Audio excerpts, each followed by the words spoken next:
मामला जो है इंग्लैंड से निकल कर आया, बताया गया कि कोई नया वेरिएंट है जो बहुत ज्यादा संक्रामक है, बहुत ज्यादा जल्दी इसका इन्फेक्शन लगता है। लेकिन क्या डरना उतना ही जरूरी है इससे, या फिर एक वायरस म्यूटेट होते हुए ऐसे कई सारे स्टेजेस से गुजरता है? डॉक्टर नारायण, ये मैं बताना चाहूंगा कि ब्रिटेन में खास करके अभी जो स्थिति है वो काफी गंभीर है। हमारे यहाँ जो नंबर ऑफ केसेस हैं लास्ट 24 घंटे में करीब 20,426 लोग एडमिट हैं हॉस्पिटल में। ये नंबर ऑफ जो केसेस हैं ये अप्रैल में अगर कंपैरिजन करें तो अप्रैल में हमारा जो पीक था वो 18,000 कुछ था और आज के दिन में 20,000 से ऊपर लोग हॉस्पिटल में एडमिट हैं। तो जहां तक डरने की बात है तो मैं ये बताना चाहूंगा कि अभी तक जो साइंस आया, जो रिसर्च आया, जो स्टडी आई, वो बताती है कि ये घातक नहीं, जैसे आप बता रहे थे अपने रिपोर्ट में भी कि वो इतनी घातक नहीं है जो अभी तक साबित हुई है। लेकिन उनके उसकी इन्फेक्टिविटी रेट जो होती है, जो जैसे फैलता है, वो 70% ज्यादा है नॉर्मल कोरोना वायरस का जो पहले जो वेरिएंट था उसके मुकाबले।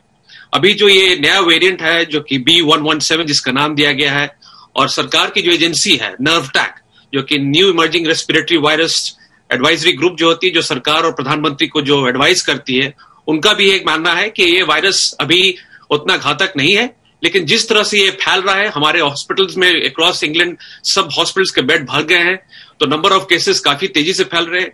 तो जहां तक इसमें सावधानी बरतने की बात है तो मैं ये बताना चाहूंगा कि हाँ, सावधानी अभी और भी ज्यादा बरतने की जरूरत है। चूंकि आप समझें कि खास करके अगर आप इंडिया की परिस्थिति में देखें तो इंडिया की पॉपुलेशन काफी कम है। 65% जो पॉपुलेशन इंडिया का 35 साल से कम उम्र का है, जो कि इंडिया के लिए बहुत ही अच्छी बात है।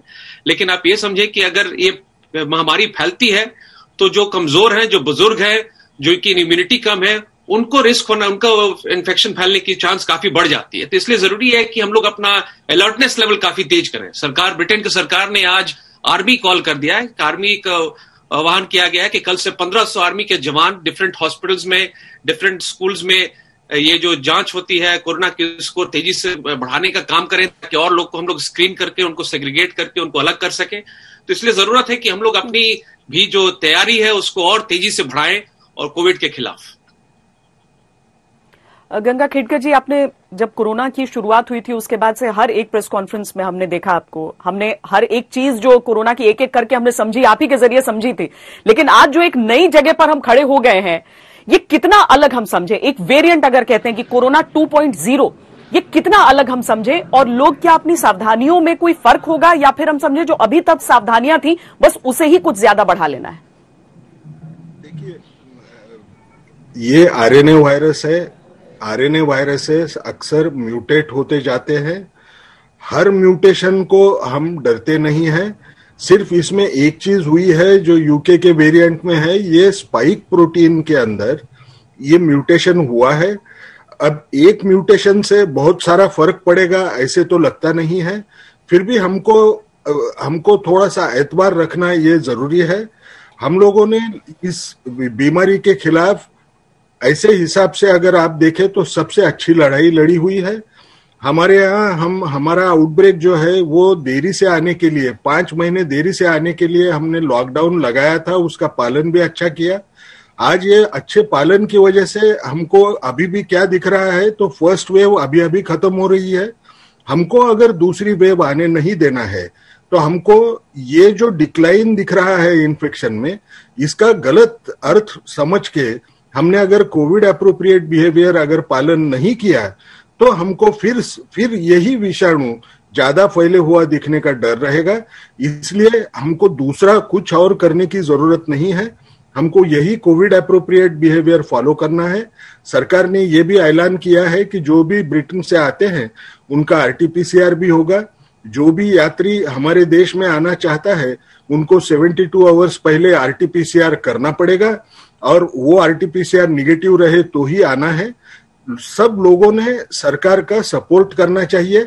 डर के मारे खुद वहां से भाग के जाना और वो एड्रेसेस न मिलना, इस किस्म का जो बात हमको दिखाई दे रही है, ऐसे नहीं करना है।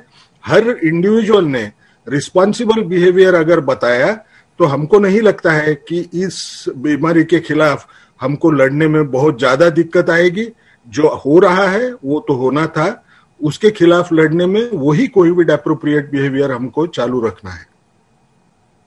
वाकई बड़ा दुर्भाग्यपूर्ण था, क्योंकि अगर शुरुआती दौर में हम देखें तो ठीक है, उस समय कोरोना के बारे में बहुत ज्यादा लोगों को जानकारी नहीं थी, एक स्टिग्मा की तरह उसके साथ जुड़ जाता था, इसीलिए कई लोगों ने छुपाया, लेकिन वो भी धीरे धीरे खुल गया। अब आज की तारीख में अगर लोग आते हैं, यात्री आते हैं और ऐसे गायब हो जाते हैं इस तरह के एक संक्रमण में, तो ये बहुत ही गैर जिम्मेदार रवैया है और सभी लोगों को कम से कम इसमें सहयोग जरूर देना चाहिए।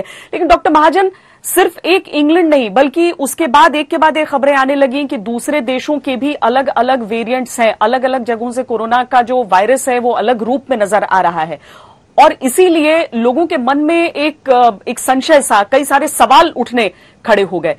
अभी की स्थिति क्या हम बस ये समझें कि किसी भी डिजीज के लाइफ साइकिल में ये नॉर्मल चीज है या फिर बहुत अलग?